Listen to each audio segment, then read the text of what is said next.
What's the meaning of armed?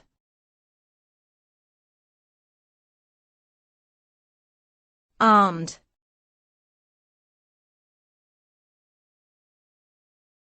Armed.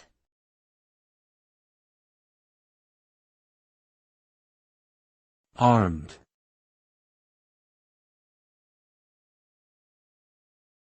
Armed.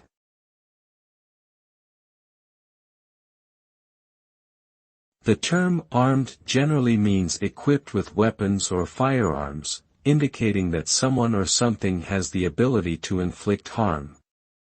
The presence of arms in a situation increases the potential for violence and danger.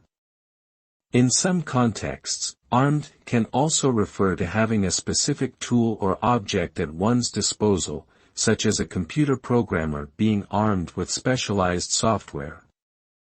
Overall, being armed implies a readiness to engage in conflict or self-defense, and can contribute to feelings of fear or unease in others.